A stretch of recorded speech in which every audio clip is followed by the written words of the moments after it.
As for the Dolphins side of things, boy, oh boy, we mentioned it last week. It sounds like it's getting worse. They lose in dramatic fashion. I wouldn't call anything about that game actually dramatic, but a disgusting fashion to the Tennessee Titans at home with Snoop Huntley at quarterback for them. And the Titans didn't even have Levis for a quarter, it seems like. Right. Mason Rudolph comes in and guides them to victory. And, Rudolph had a lot of playing experience last year for the Steelers.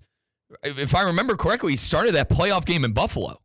So he has experience. Yeah, this is a guy who could come in and do a serviceable job, but, with the talent that is on Miami's defense, with the money that they spent on the defense. Now, I know they let Wilkins walk. He's in Vegas now, but they have pieces on the defense. They have pieces on the offense. I'm really surprised this is as bad as it is. And a lot of people blaming the head coach today, Colin. I'm not surprised at all. And I think because of the point you just mentioned, that is why I'm not surprised. Mike McDaniel is not in any way, shape, or form, in my book, an above-average head coach. Wow. Not even a question in my mind at this point. You want to bring up the quarterback? Tua not playing and the concussion and everything? They were completely unmotivated. They didn't even bother showing up. And this is the third game of this. They didn't even bother. They were terrible against Buffalo. They barely escaped that Jacksonville game week 1, and Jacksonville's sitting there at 0-4. One of the worst teams in football. And the worst. And all of a sudden, you have a terrible game last week and then a terrible game last night. This is, to me, so reflective of the management altogether. I know everybody wants to blame Chris Greer and Stephen Ross. We'll get to our poll question in a second. It relates to this. But Mike McDaniel is sitting there on the sideline in his hoodie with the 1,000-yard stare staring into the abyss as players are losing their minds on the sideline about touches and not getting properly involved and why are we falling behind? And he is sitting there doing nothing. I cannot take him seriously. McDaniel is, to me, very much entered into play in that 1A hot seat ranking. More than Saleh, in my book. More than Saleh, up there with Peterson. That's where I stand on Mike McDaniel and basically the entire management of the Miami Dolphins. That was a disgraceful loss. They've made the playoffs 2 years in a row. Yeah. Right? That's why I think McDaniel probably has a bigger leash now. They haven't done anything in the playoffs. Every Dolphin fan that I talk to always talks about the lack of wins in the playoffs. What is it, Colin? The 90s since the last time they won a playoff game? But I think in the sense of regular season success and making the playoffs, I think McDaniel could survive the year. We had an interesting conversation in our pre-show meeting because I actually came out with the take of, this is what happens when you lose your franchise quarterback. I don't think it is. And to your point, it see to you and Brian Rowitz, who we were all in the meeting. You saw Cleveland last year. You saw my Browns do it with Joe Flacco. I just mentioned Mason Rudolph, right? Mason Rudolph. I know Kenny Pickett was a starter last year. We all know he's not a starter. Bengals won. But he was a backup. Bengals won games last year. Yeah, with the kid from Washington, Browning. So I say that, but at the same time, I understand the criticism you guys give me on it. I'm trying to find an excuse for McDaniel because I actually do think McDaniel is a good coach. I just think he needs a particular quarterback. And I don't think Snoop Huntley and I don't think Skylar Thompson are that particular quarterback. And you want to know what his particular quarterback is? A guy who could chuck it 50 yards deep to Jalen Waddle and Tyreek Hill. They don't have that guy. That's gimmicky. They don't have that guy. That is so gimmicky to me. That's his offense, though, that's the thing. It's gimmicky. That's why it's not working. And he can't run the football. That's why it gets shut down after September every single year. Now, something I will give stock to that we could critique McDaniel about, they can't run the ball. A-Chain, it's so inconsistent is the right word for that, yeah. Snoop Huntley was the leading rusher last night with 40 yards and 8 carries. And it's weird because last year they saw a tremendous amount of success, a pre-A-Chain and post-A-Chain, that injury with Mostert as well. They are so gimmicky, reliant on the big play. There is no sense of fluid offensive drives that they could put together. To me, this is a very reflective loss, once again, as last week as well, too, because they didn't even bother showing up. A very reflective loss on Mike McDaniel. You don't think it's just one of those years? In a sense Mike, this team was 0-3 at home. I mean, this team was 0-3 on the road. Titans with a backup quarterback, and they won 31-12.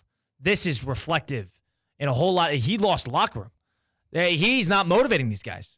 And I understand this is not an easy group.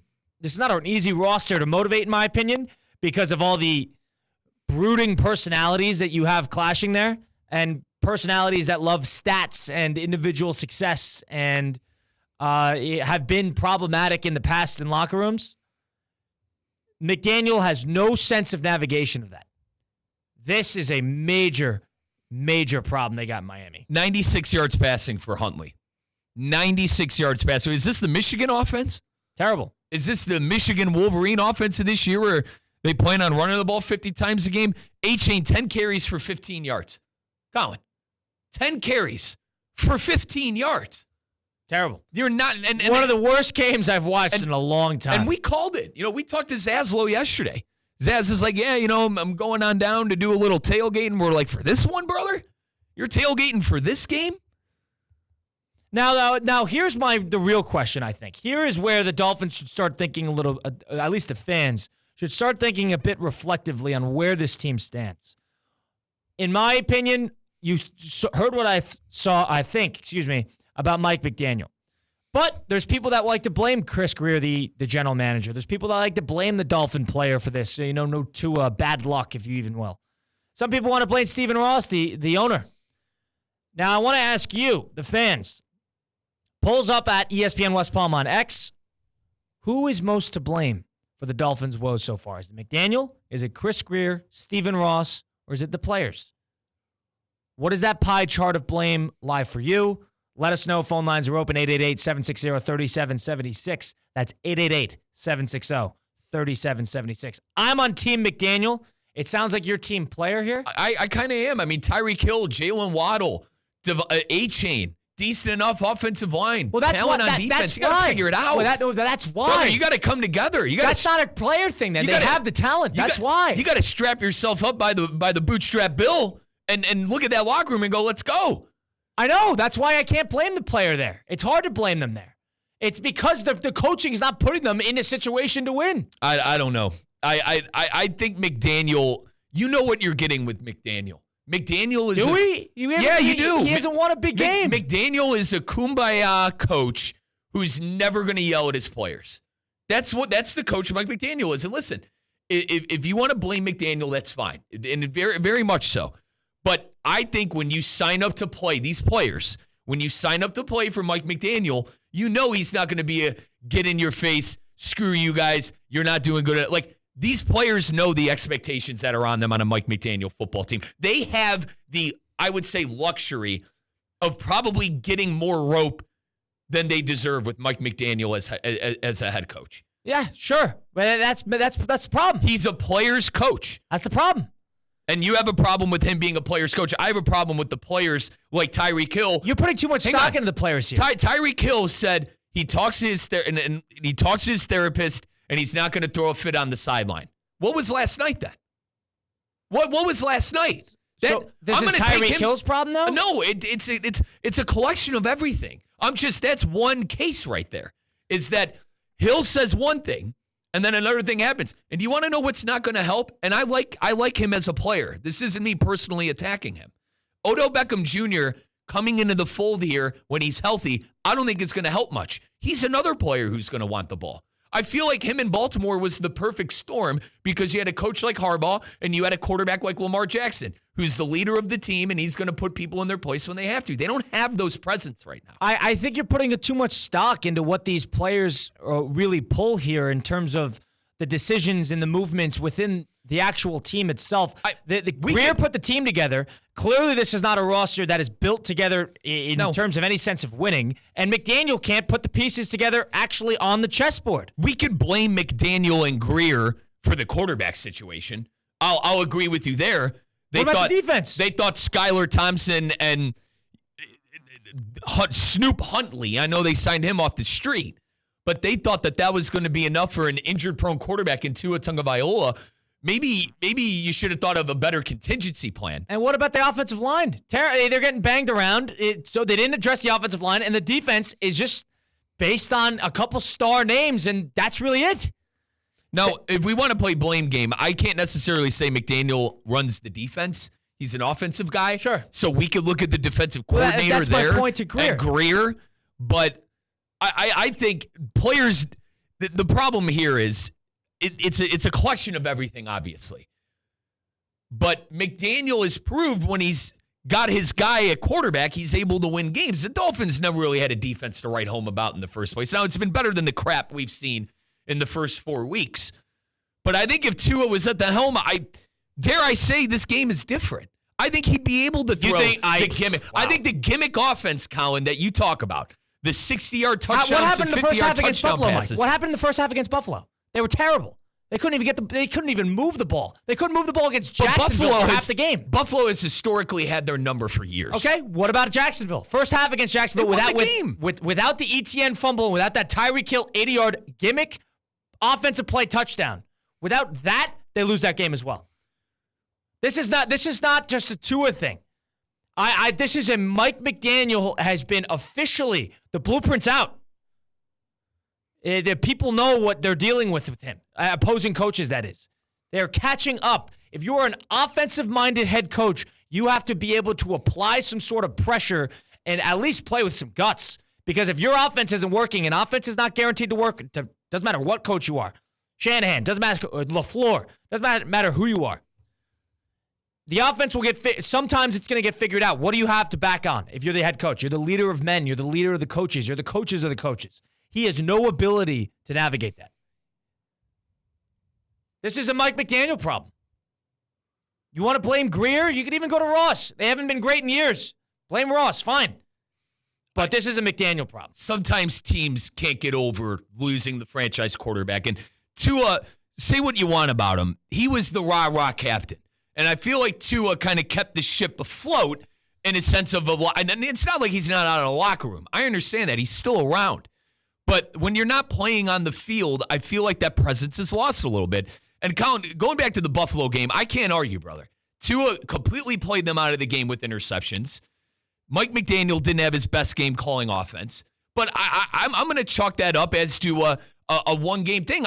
Partner, if Tua was playing, I think things would be closer in these games, and they wouldn't look as nearly as bad as they do. There's no doubt in my mind. I'm not going to be quick to hop on Mike McDaniel because he's made I know Colin, he hasn't won anything. It's similar to Lamar Jackson conversation we talk about all the time.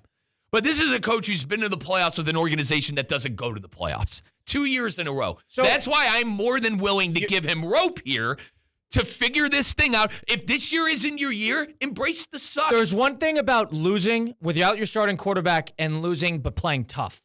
This is not that. This is losing and playing soft, playing unmotivated, playing with a lack of passion. That's what this is. This is a much bigger problem to me than just sliding out the offensive. You're saying the offensive play call. It's on the coach to motivate the guys and have them ready to go. Yes. Oh my God, it's on the first line of when you sign them. Yes. Where's the accountability from the players then?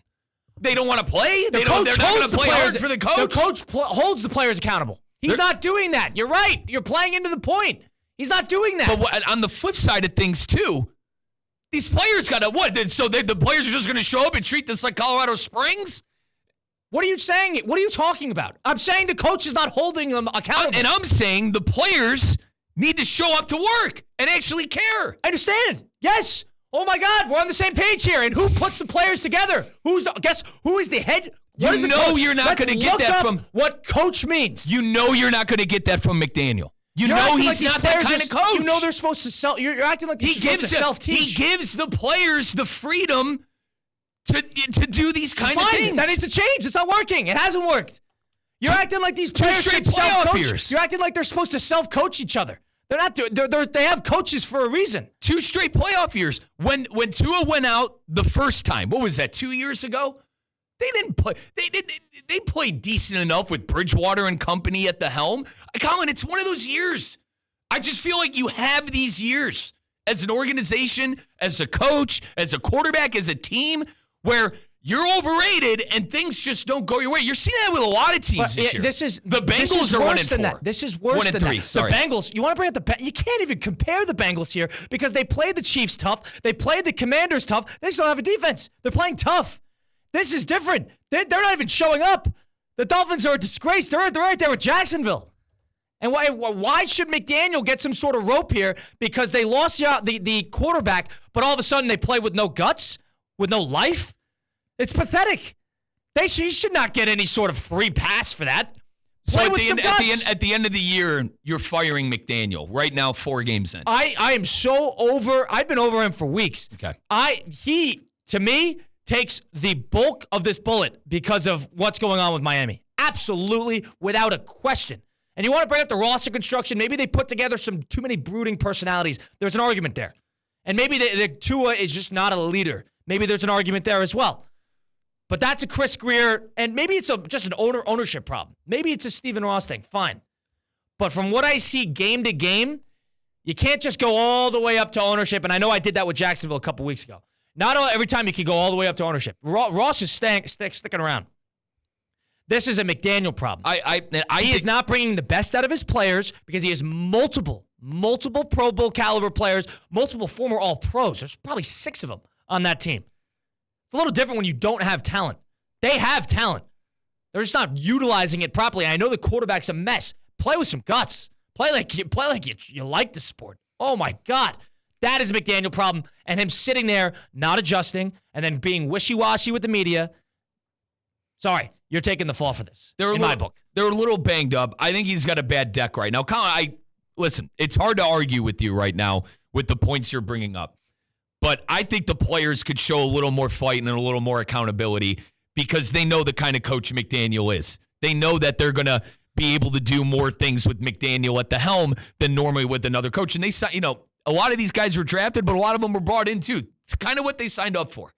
And not surprising to me that this is a sinking ship right now with the quarterback on. I keep going back to the fact that Tua is gone, and I feel like the season damn near went downhill from there. And he's on IR too. God knows when he's going to be able to come back. Who knows if he's ever going to be able to come back with that head injury. But I don't know. I think it's more than just putting the blame on McDaniel. And it's funny because I had this take yesterday of people on Salah, and I know Salah's side of the team is playing with the defense. Miami's side, both sides aren't playing, and his offense is stagnant with Snoop Huntley at quarterback. If I'm McDaniel, I'm doing everything I can on 3-yard, 2-yard screen passes to Tyreek Hill. I'm running this like a college offense almost, Colin. Well, that's what it is a gimmicky offense. I'm running RPOs, screen passes, bubble passes to Waddle and Hill. That's what they did. It's a gimmicky offense, and it's so figured out. There's no methodical. There's no methodicalness. There's none of that. That's the problem. He's too gimmicky. So you're not willing to give McDaniel another year? This year and the year after? Listen, it's week 4. That's what I mean. I'm not going to call somebody job, but in terms of blame, that's the question. Blame McDaniel, without a question. And not even a doubt in my mind. I'm surprised you're not on the same page as that. He's a playoff coach. He's been in the playoffs 2 years in a row. He hasn't done anything. I'm a miserable Brown fan, man. I'd love to go to the playoffs 2 years in a row. And he hasn't done anything with all the talent in the world.